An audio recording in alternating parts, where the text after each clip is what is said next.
guess you can start now. Yeah. So this is the second last class. Okay, I didn't get a response if I was audible or not. Can anybody please confirm if the audio is clear and you can hear me? Just unmute yourself and let me know, or you can write in the chat, like if you do not have access to your audio. Aishwarya, Amina, Rajshri. Yes, sir, you are audible. Yeah, thank you so much. Okay, then we can start.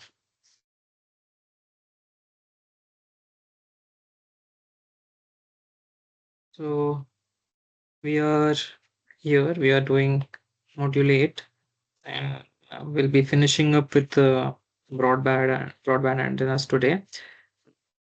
Last class we were doing, I guess, Yagi-Uda antennas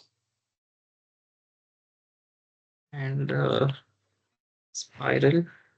This class will do log periodic, and two forms of log periodic. One is uh, the planar, the other will be um, dipoles. And then we'll briefly start with aperture radiators, discuss something on it, and see if we have some time to do at least one slide, or maybe we can start with the aperture radiators altogether in the next class and finish it off. So today, this is our 11th lecture, and the next lecture will be the last of from this course. So in the last class as well, I announced, I think I'll announce it again. So I'll be sharing a feedback form, which is must if you need a course completion certificate.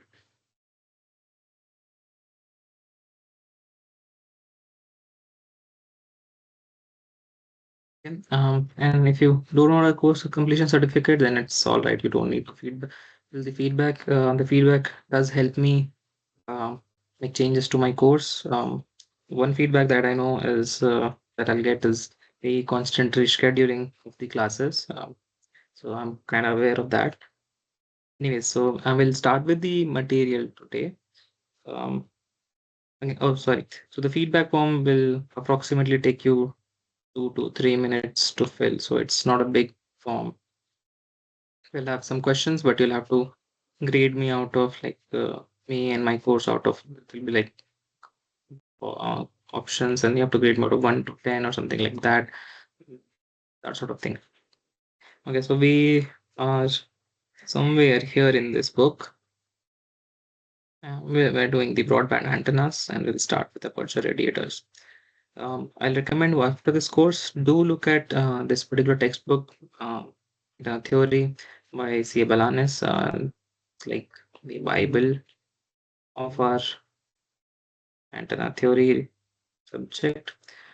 So it will have much more details and a lot. So we are doing um, some other types of antennas. So this particular textbook has uh, more detailed literature on even more types of antennas. So do look at them. We were doing spiral antennas, and the spiral antennas will today be modified from log periodic, and both of them are broadband antennas. We'll look at log periodic, dipole array, and planar for, and then aperture radiators. So aperture radiators are essentially for antennas and other some other forms of antennas. So let's start with the broadband antennas. So as you can see on the screen, this is form of planar log periodic antenna. And yeah, so the last class we in this we ended our discussion with the spiral antennas, and the spiral antennas were circularly polarized. Uh, and so the spiral antennas were broadband antennas, which are circularly polarized. But what if instead of having circular polarization, we wanted a linear polarization? And again, we wanted to have broadband properties. So the antenna must be broadband, but instead of circular, we want it to be linear. So for such antennas, we go with very popular log periodic antennas, and uh, so so we'll look at now why they are called log periodic. But you have to note the log periodic antennas are broadband and linearly polarized. And if you want it to be broadband and circularly polarized, we go with spiral antennas.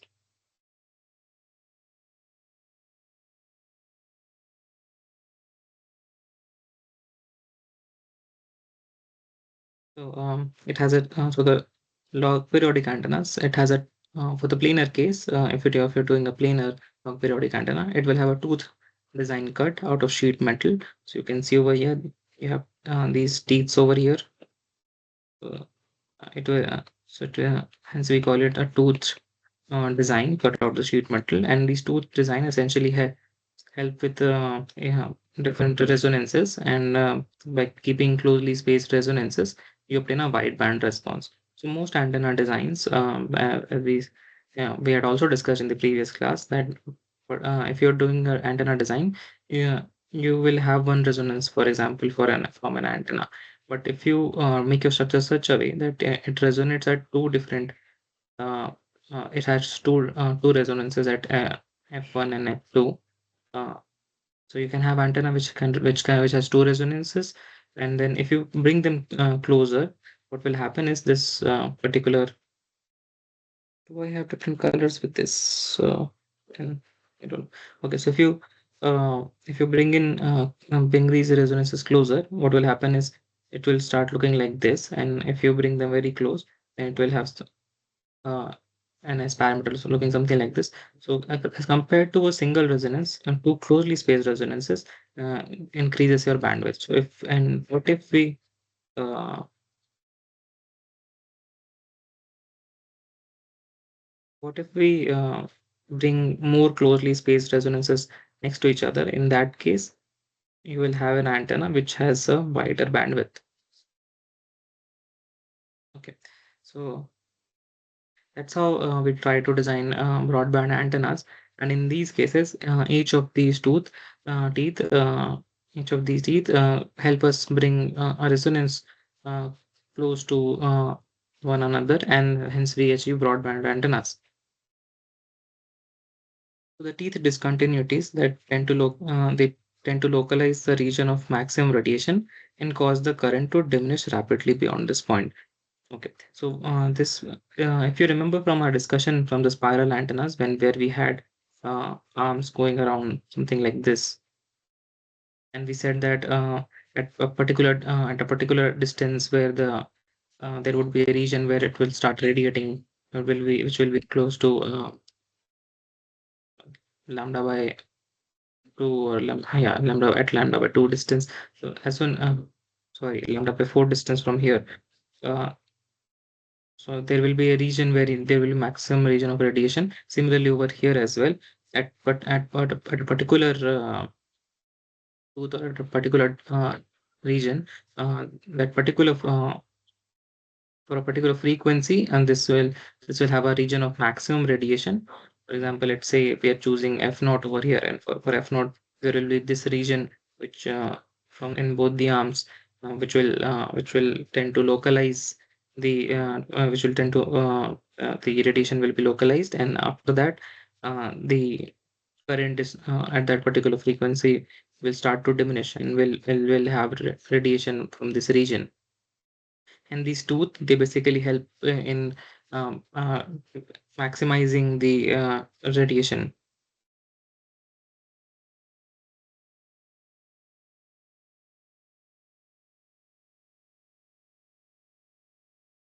Also, the length of the teeth, the distance between the tips and the triangular support, that is, this is the length of the teeth, starting from here till this end.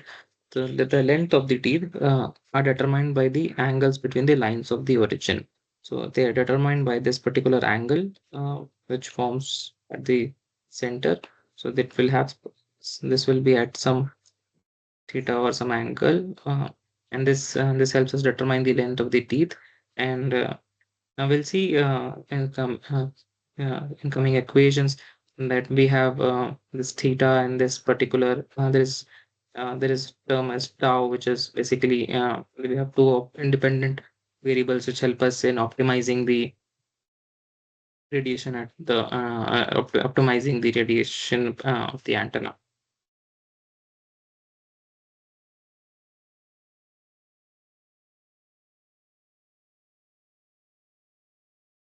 And the region of the strongest radiation is where the teeth are approximately quarter wavelength long. Uh, okay, so as we said, the quarter wavelength is lambda by 4, and at a distance of lambda by 4 starting from the center is where you will have the maximum radiation for that particular lambda or particular f. So this particular planar log periodic antenna. This is a broadband antenna, so it will start radiating from, let's say, f1 to some frequency f2. Usually we have the cutoff at the lower bound, and this f2 can be much higher.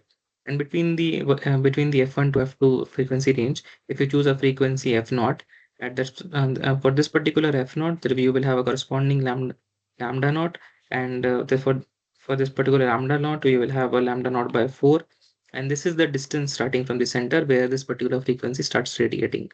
So for each frequency f naught there will be a corresponding lambda naught, and for that at lambda naught by 4 distance, that particular uh, uh, frequency starts radiating in the structure. So even if you keep the structure constant, you can have radiation, the antenna will work from f1 to f2, and for each particular f there will be some distance in the some particular distance from the center in the antenna where that frequency can start radiating. The okay, and the mm, we just read about one of the independent variables, which is theta over here, which forms the angle, which forms the angle at the center and helps us determining the length of the tooth. And the other variable is the spacing between the successive edges of the teeth. So there is the spacing between each of the teeth, right? Between each tooth, we have some space, and the spacing follows a particular rule, which is very similar to the equiangular spiral which we saw in the previous class. So we had this particular relation 11,149 over here in the top. Uh, R is equals to R naught E A phi delta. And this from this relation, we if, we have to take the ratio of for n plus 1 and nth tooth, and we when we take the ratio we get a this function over here which is a constant. So this particular constant is the ratio which is maintained between the for the gap between the each tooth. So since this is maintained constant, this particular radius, and hence the gap between the tooth increases linearly as we move away from the center. Okay, so I'll just pause over here, let you go through the slide, and if there are any questions, we can take them based on what we discussed now. You can either unmute yourself and speak, or you can just write in the chat if whatever is most more suitable to you.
Okay. So I guess this was clear, and there are no questions on this. So we'll continue our discussion on the design of planar log periodic antennas. So as discussed, we have two variables under our control. One is the angle, which determines the length of the tooth, and then the other variable is the ratio, which gives us the spacing between the tooth.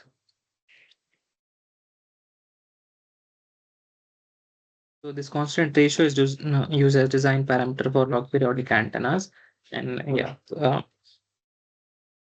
and by changing the operating frequency, changes the tooth whose length corresponds to a definite fraction of the wavelength. So, as said, so this particular antenna is being fed by some source, and if we keep changing the operating frequency over here, if we change the operating frequency, the tooth which is being excited will change. For example, this particular tooth is, it is being excited by FOP. Then for FOP one, this region might change and move to a different tooth, so the region of radiation will change, but we don't have to keep changing the antenna, and hence this antenna is a broadband antenna. And in terms of wavelength, a scaling scheme is in effect. It does not rely on specification of the length dimension. So that, as said, so this particular, by using this tau and this particular the angle theta, you have when we once we have made the antenna, we don't need to change the antenna. Only the automatically the wave shifts from one tooth to the other uh, to obtain maximum radiation. And for an infinite structure, the antenna characteristics would be identical to a discrete number of frequencies that are related by the parameter tau.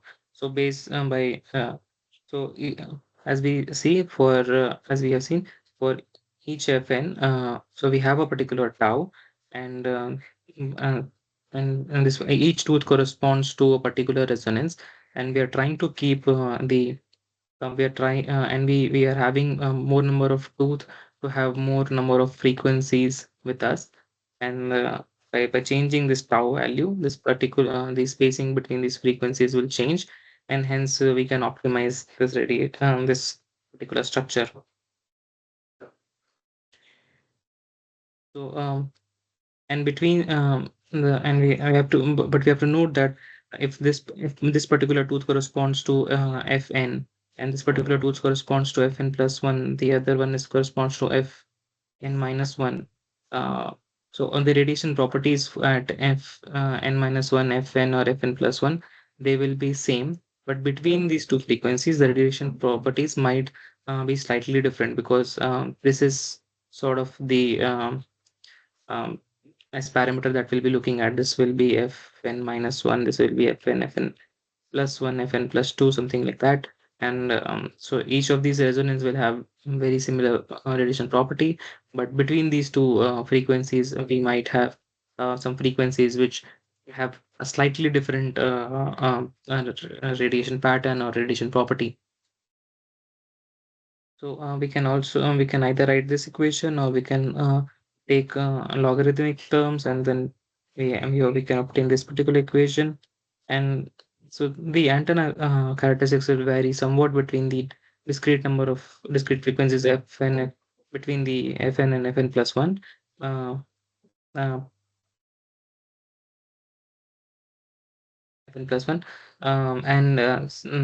and since once we have taken the log, the we see that the variation is uh, varying uh, in the logarithmic scale over here. um, okay Yeah, so the antenna characteristics will vary somewhat between the discrete frequencies fn and fn plus 1, but plotted versus the logarithm of the frequency, they are periodic with a period equal to ln 1 by n. Thus, we call them log periodic antennas. That is, the this particular variation, when taken in logarithmic scale, we find it to have a period of 1 by tau, and hence we call it log periodic antennas. I'll pause over here. Let you read the slide again, and if there are any questions on how the this log periodic antenna works, or why do we call them log periodic antennas? Uh, if there are any questions, or if you want me to reiterate any part of the effects that we discussed, we can do that. So I'll just pause now for a few minutes, and you can go through the slide.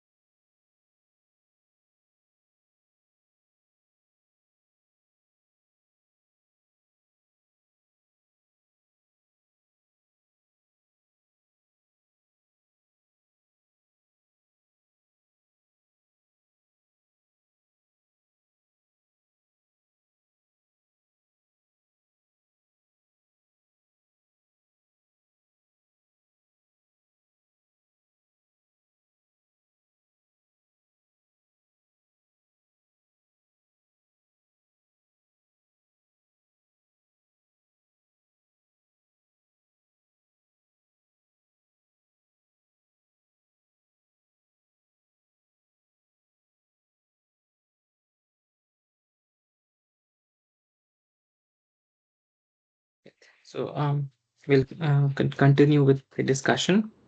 Sir, what is this parameter A in this equation? Um, Is it the width of the this patch or what is that? in the equation 11 150, is it? Yeah, yeah, yeah, sir.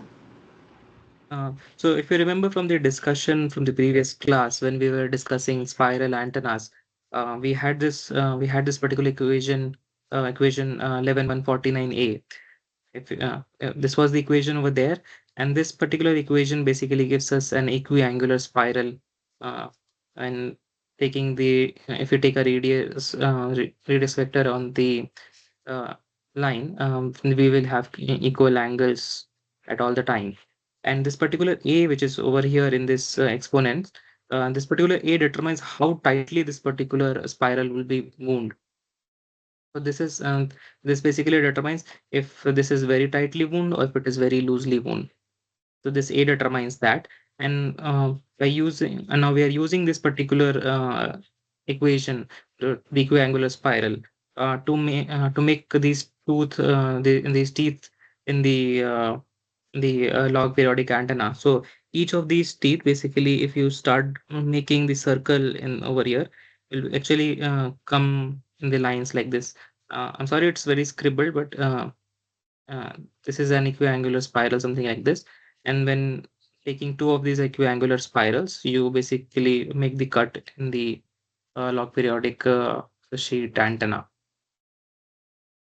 We- was this clear, or should I maybe I could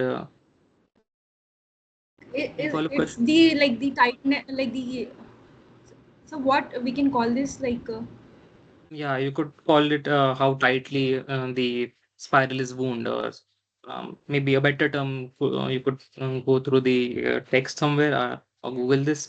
So I okay. did share a link of Desmos in the previous from the previous class. Uh, I too don't know exactly would be the term for it, but it determines how closely spaced is the spiral. Okay.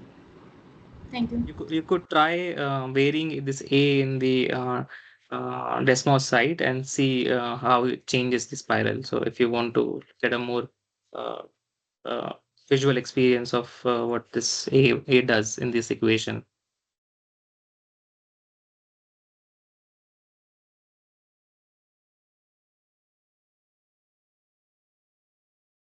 Okay. Any follow-up questions on that, or any other questions?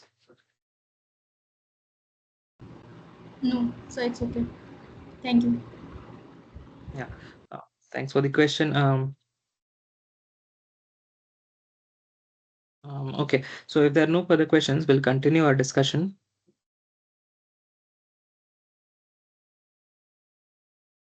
So it has been found that instead of a basic sheet metal structure, which have been discussing over here, this is just a sheet metal structure. A log periodic antenna can also be made with wires or tubes that outline the cutout design. So instead of just using a sheet over here, we could have just wires placed like this.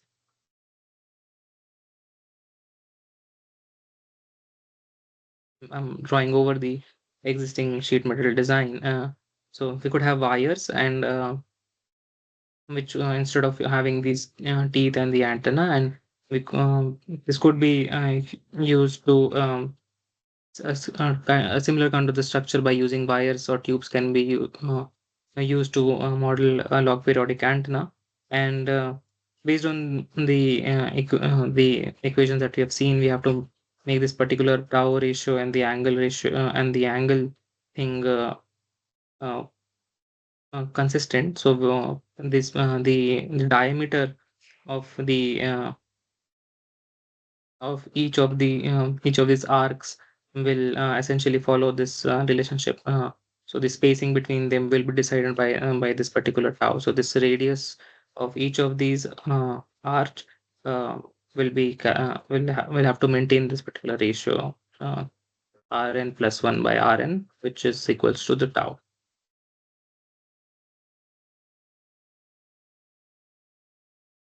And like this equiangular spiral antenna that we discussed, so this is a bidirectional structure. So essentially, if the z-axis is coming just outside from this particular plane, if this is z, and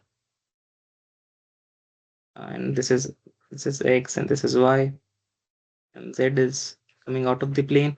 So if we make it like this, and in this case, the spiral antenna, the antenna would look something like this with the teeth over here. In this case, the radiation pattern would look something like this. But if we want this particular way this antenna to be sort of an end fire form of thing, then in that case, what we can do is we can fold this structure to make a wedge sort of structure. So, and if we fold it, so it will have its two arms, which will look like something like this, and there will be two teeth on the edges, and there will be the excitation of at the center. In this case, the arms would look like this, and the radiation will be in this direction from the apex.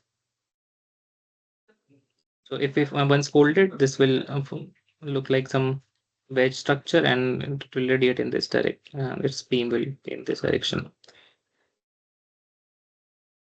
Yeah, so it can be made unidirectional if the two halves of the antenna are folded to form a wedge-like structure, and the main beam will point off the direction of the apex. So from the apex, which is the conical part or the pointed part, from there the radiation pattern will form an end fire sort of radiation pattern. It is interesting to note that the planar log periodic antenna, which is in this figure, without the teeth becomes a bow tie antenna. So this is what I've essentially drawn. So if we do not have the teeth, this particular antenna will look like something like this, which resembles a bow tie. Um, and So again, if as from the discussions, the equiangular spiral and the this particular log periodic antenna, we have seen that once for a particular wave, we have a certain region at a distance lambda by 4 where we start getting maximum radiation, and now beyond that the currents diminish. So similarly, the bow tie antenna is also expected to have broadband properties, but since the log periodic antenna, and in this case has these teeth to maximize the radiation, the performance of the bow tie antenna will not be as good as a planar log periodic antenna. uh, so yeah, the bow tie antenna uh, is essentially also very common, or the commercially available is commercially available for the television antennas, but its finite length, and the lack of distinguished resonance regions which are found by the teeth, we have limited bandwidth, and not good as the performance is not at par with the planar log periodic antenna. So I'll pause again over here and let you go through the slide and take questions if you have.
Okay. So because then questions will continue. So up till now we were discussing the planar log periodic antenna, but this log periodic antenna could also made by arranging an array of dipole and with specific kind of feeding. We'll discuss that now. So the broadband characteristics can also be achieved by a class of linear dipole arrays called log periodic dipole arrays, and an example of which is shown over here. If you look very closely, these teeth, which in the previous slide we were saying that these that we could have, instead of having these teeth with cut sheet metal, we could have wires which are wound wire which are arranged like this. Now, if you visually see, if we bring these wires close to at one towards uh, one direction and then arrange them, so they do look like something like this. And based on the feeding, we can make a log periodic dipole array.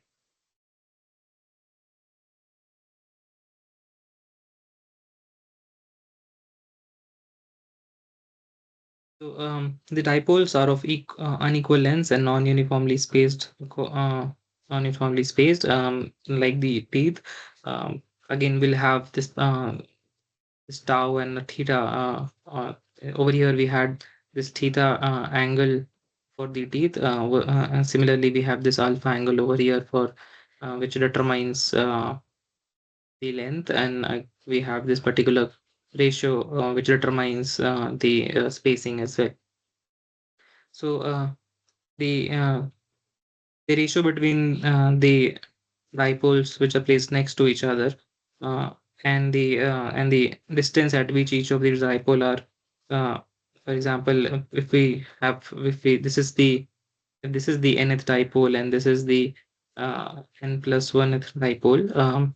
And the length of the dipole is given by ln plus 1 and ln, and similarly the distance at which the dipoles are placed are Rn plus 1 and Rn. So both of them follow this particular relation where this tau is constant, forming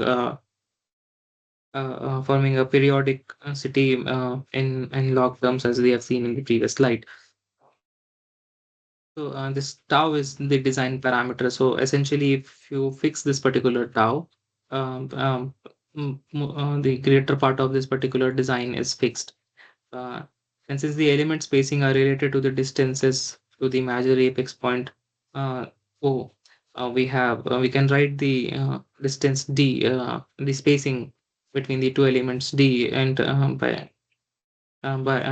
as Rn minus Rn plus 1, which is Rn1 minus tau. And we also have the ratio of this d is equals to tau. Uh, so the spacing between each and the consecutive dipoles is also in the same ratio tau.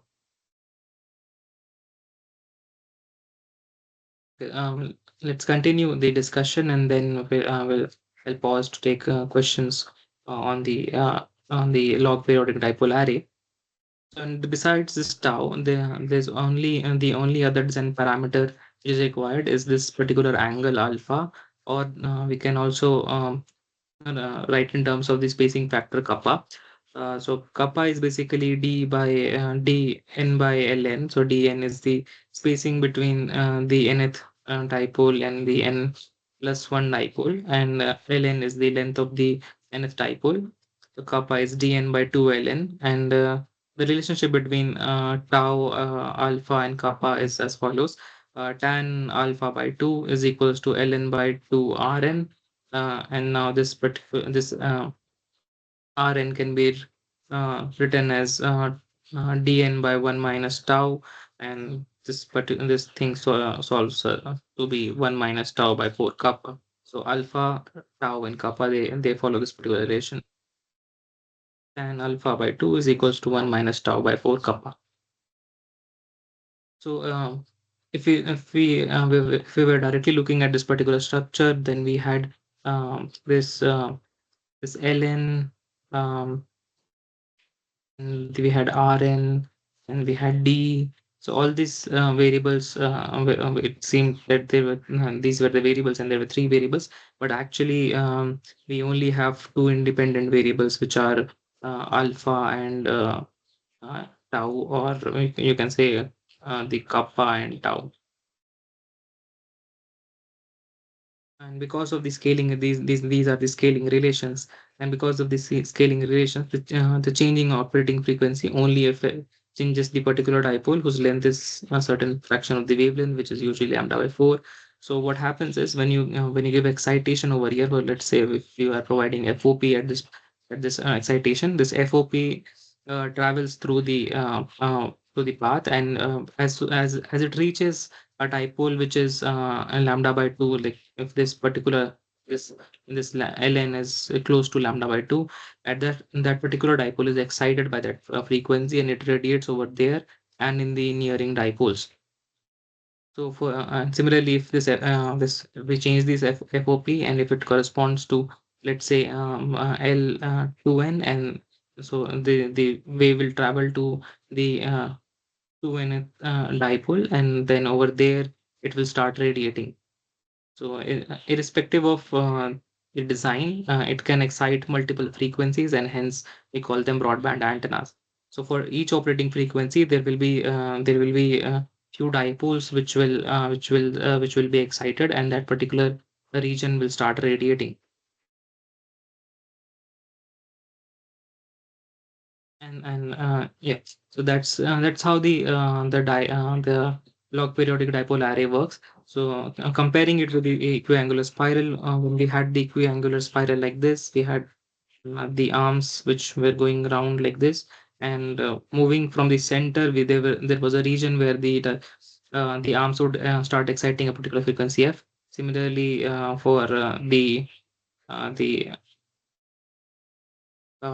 soothed log periodic planar antenna, there would be some particular teeth which will be excited at that particular frequency f. And now for a log periodic dipole array, there will be a particular dipole which will be excited for a particular frequency f. And upon changing this f, the region where this excitation happens changes, but we still have the same antenna which can radiate that frequency. So hence this each of these structure can be excited for different frequencies. Just the radiation happens at different region of that particular antenna, and hence we have broadband characteristics from those antennas. So I'll take a pause now over here and take questions if you have from the log periodic dipole array.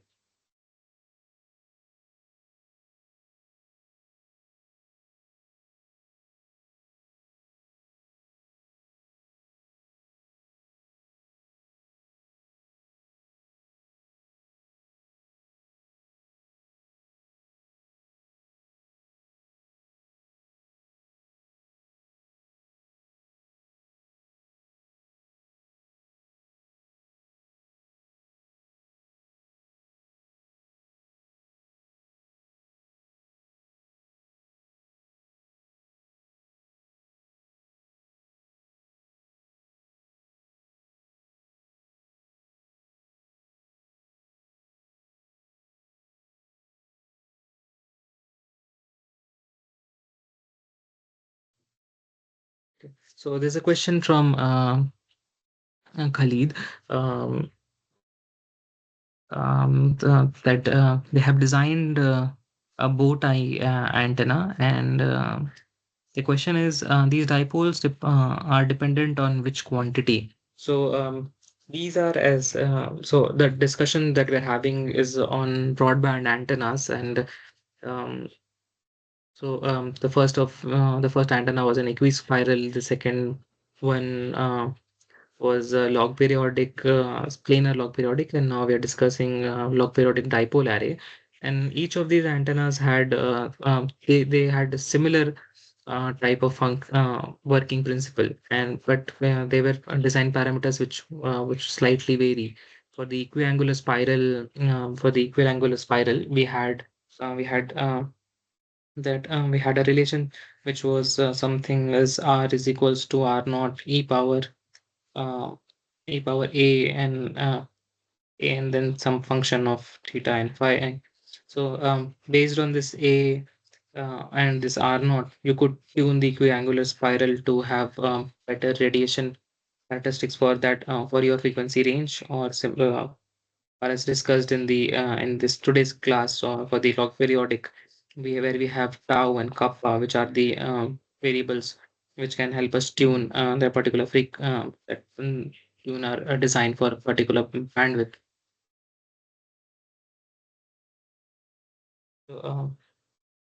So, based on the which antenna which you're trying to. Okay, so there was another question. I mean, are these designs based on frequency, or these are application specific? So, broadband antennas are not even broadband antennas. So all antennas are basically application specific. So based the kind of radiation pattern do you want, and the kind of gain do you want, you choose a type of an antenna based on literature, and then you optimize them. So all of them are application specific, and then based on frequency you scale those designs. So uh, let's say if you're using a horn antenna and you want it for range of from megahertz to some gigahertz, then you will just scale your antenna to meet those particular criteria. Similarly, for these antennas as well, you have to scale them such that the antenna works in your frequency range. But all these antennas and for broadband antennas, it's just that they work for a larger frequency range, so you can have a more constant design, and it will work between that frequency range. So I don't know if I was able to answer your question correctly.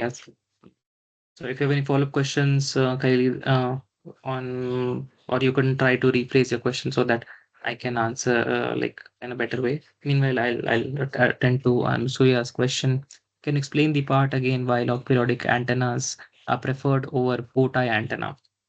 Okay, so so if we draw a log periodic antenna and a bow tie antenna next to each other, so I'm just drawing over here. So this is how a bow tie antenna looks like, and this is so I'm drawing a very rough diagram of uh, let's just say it has some this region, and then we have some teeth coming out, and then similarly in the lower half as well, there are some teeth which are coming out this antenna. So so the difference between these structures is that the bow tie antenna has this smooth edges, right, which looks like a bow tie, and the log periodic antennas, they have these teeth.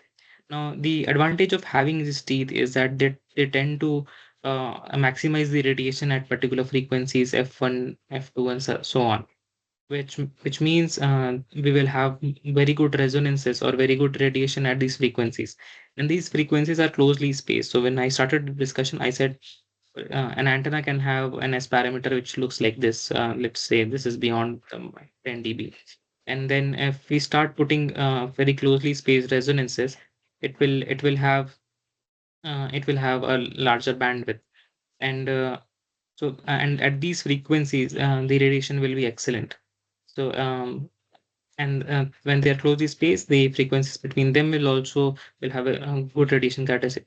And this does not follow with the bow tie antenna, as we do not have these teeth to maximize the radiation at very closely spaced frequencies. So in this case, the S parameters won't you won't have first of all very good resonances. So it will have some random thing going on, but all of them will still be below minus 10 dB. So you will have the bandwidth, but since you do not have these resonances, so the radiation pattern might change over the frequency ranges. But for the log periodic antenna, at each of these resonance, the radiation pattern will be very close to each other, and in between it will slightly vary. So in those cases, and based on so these teeth basically enhance the performance of the log periodic antenna over the dipole, over the bow tie antenna. I hope you were like I was able to answer your question. And also, if you have any follow-up questions um, on what I just tried to explain, would ask them, or anybody else if they have any questions. Um,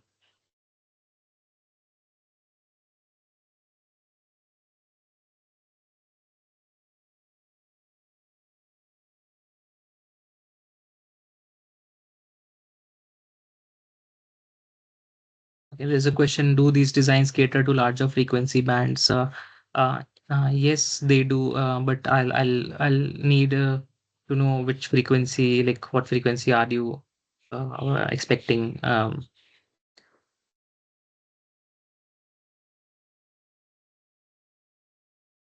If you're thinking of gigahertz or some to terahertz, I believe they do. I'm I don't really if they won't do, I don't really have an answer to why they won't work. But since the physics remains the same, they should do.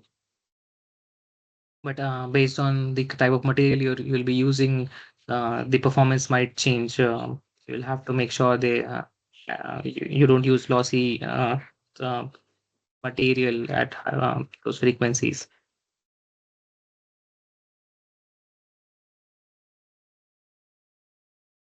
Okay. Yes, okay. So you're saying the smaller the design, the larger the frequency, correct? But when they fabricated, they don't show the same results as simulations.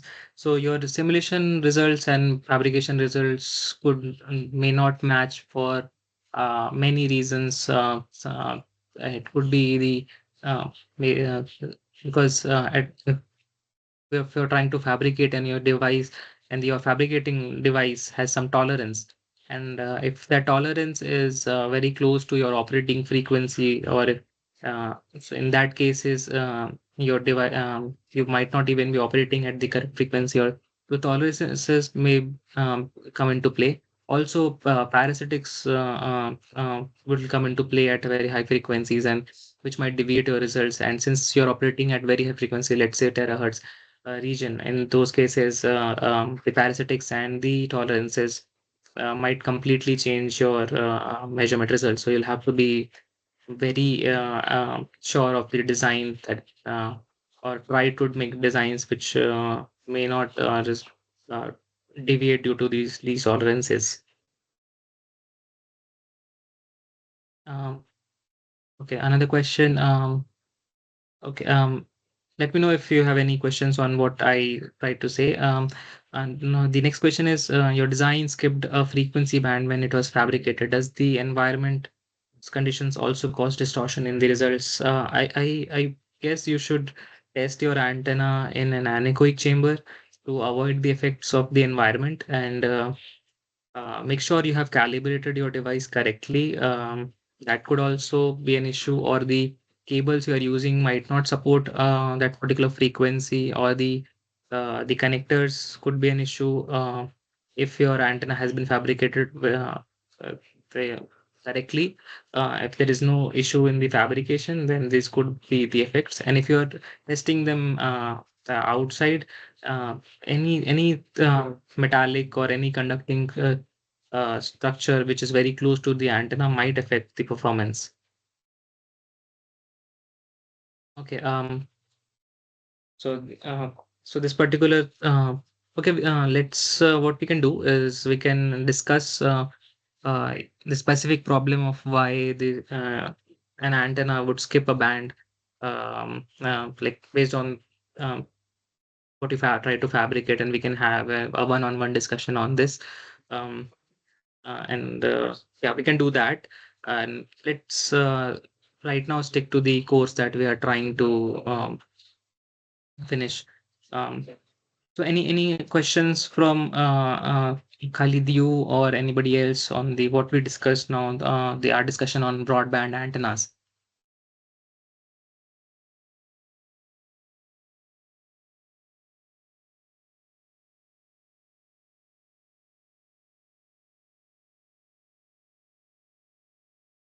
I believe. we are now clear with the equiangular spiral, the uh, planar sheet metal log periodic antenna, and the log periodic dipole array. These are the broadband antennas that we have been discussing, and all of them had one thing common, is that there would be a certain region in the antenna which would excite a particular frequency, and hence these antennas work for more than one frequencies, which and form a broadband antenna. So we'll continue with our discussion. Only a few slides now, and then I think we might close the class and start with aperture radiators in the next one, and we'll finish it off in the next class itself. So so one thing that you might have noticed over here is this feed structure over here. So the for the log periodic dipole array, we have to make sure the that the array is fed by a source connected to the transmission line, and the important thing is that the neighboring elements must be fed at opposite phases. So you have to make sure these particular the alternate or the neighboring dipoles, they are fed in alternate phases. So hence what we are doing is we are alternating the transmission line, making a crisscross kind of thing, so that they are excited in the alternate phases. Uh, as to why, I'll recommend you have to go through a text which would have a more clear, which will detail out the particular design. So we won't get into how this particular or why this thing is needed, but we are just discussing on the design of this antenna. So we have, when designing, make sure that you're alternating the elements, the excitation. Um, and to do this, what we do is we transpose the wires of the transmission line leading to the alternate dipoles, as illustrated in this figure. And at the operating frequency, the active region of the array consists mainly of the several dipoles whose lengths are approximately half wavelength, where dipole currents are large. So what this means to say is, let's say you have a very uh, long uh, log periodic dipole array, and this is somewhat it this looks like, and this is being fed alternately like this. So you're done with the crisscross thing at the feed, and now you're sending a particular frequency f, and for this particular frequency f, you will have a lambda, and for this particular lambda, the length lambda by 4. There will be some dipole, or there will be a dipole which will be very close to this lambda by 4. Let's say this thick made dipole is the excited which is the dipole which is close to the lambda by 4.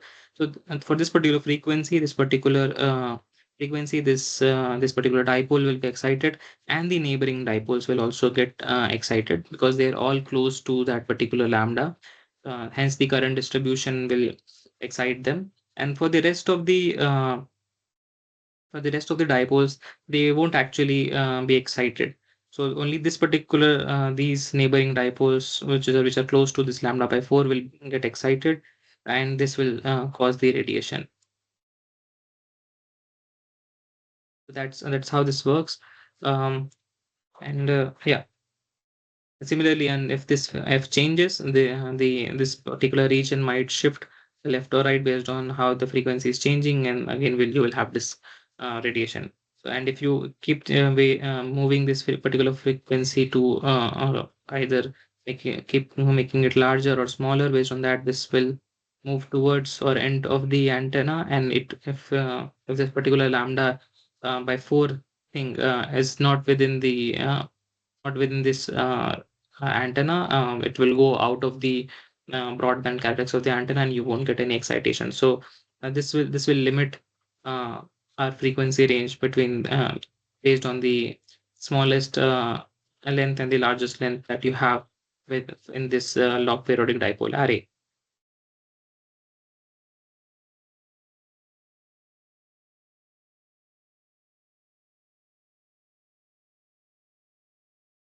There's something.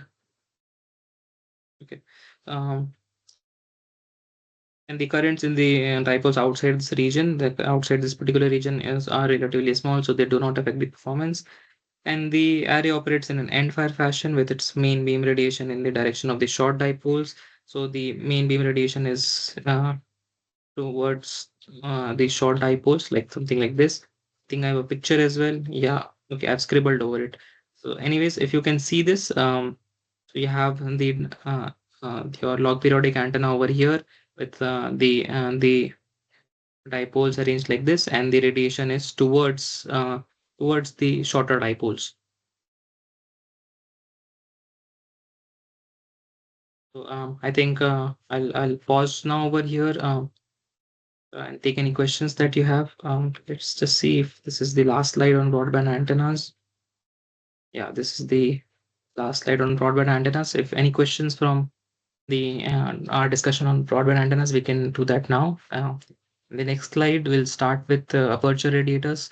Briefly discuss what are they, and then we'll end today's class and start with the uh, little mathematics that is there in the aperture radiators in the next class.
So I guess no questions on this. This was clear.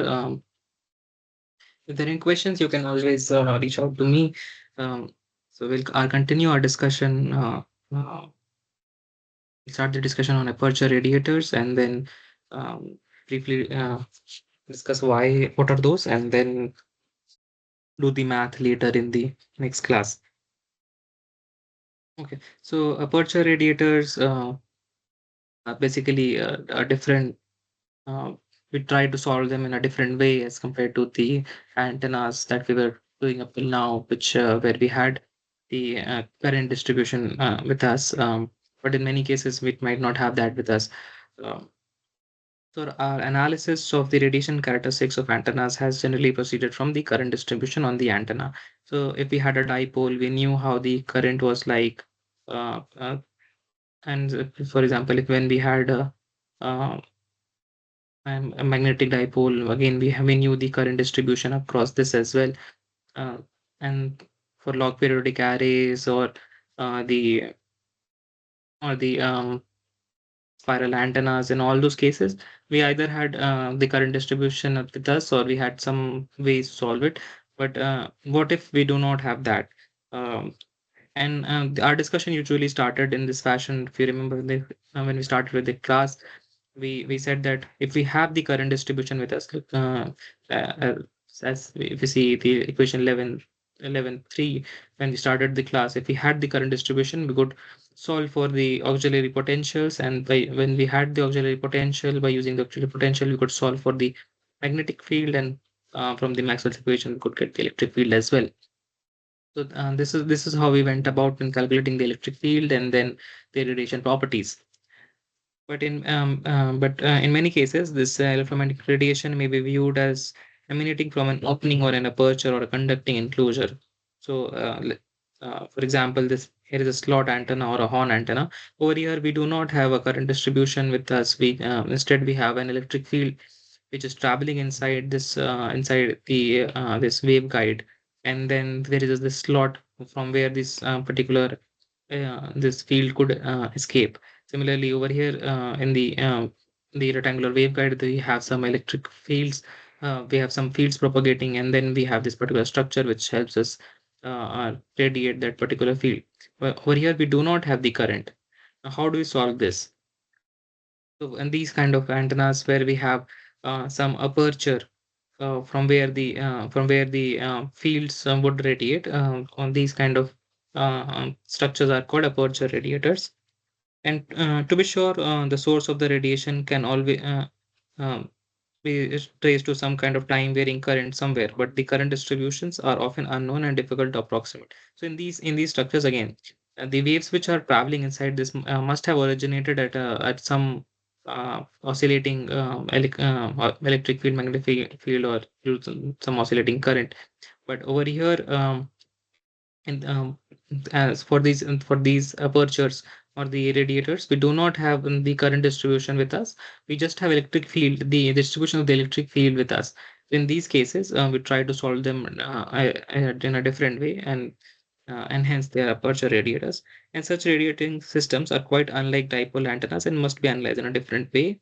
That the text says, and then and hence they are called aperture radiators or aperture antennas. And the examples of these are slots, horns, some reflectors and lenses. Let's say if you have an antenna over here and then you have a reflector over here, the field which travels from the antenna to the reflector or the lens, it is now the distribution of, or the how the wave was originated over here uh, does not really matter as much as how this particular structure is designed, which will alter your field distribution so that you can achieve a certain kind of propagation. So hence we have to solve them in a different way, and we do not have the current distribution with us now.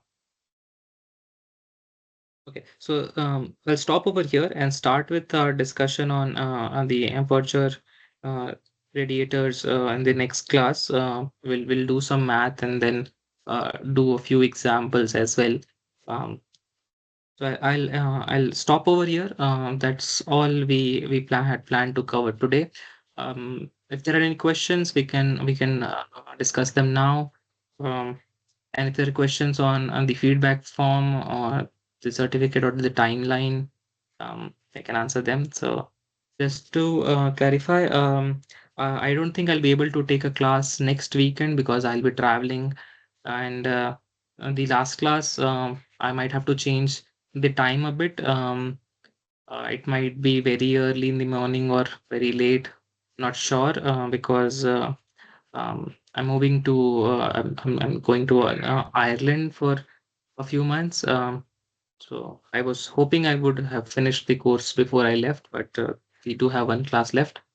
So I'll update on the timings and the uh, yeah. So the timing will be a problem. But but we only have one class, so that should be fine. The feedback form will be shared within this week, and you'll have ample time to fill it up. Once the feedback form is closed, I won't be opening it again, and because I'll have to submit it to the coordinators of and the ISSS. Um, yeah, and based on the feedback form, I'll be issuing your course completion certificate. I'll also be sharing the assignments with you soon. You need not return them. Try to solve them. If you have any particular problem that you want to discuss, make sure you let me know beforehand, before the last class, if you want me to solve it with you. Um, yeah, that's it. Okay. So if there are questions, you can try to ask them now or write in the chat. Um, else we'll end the meeting.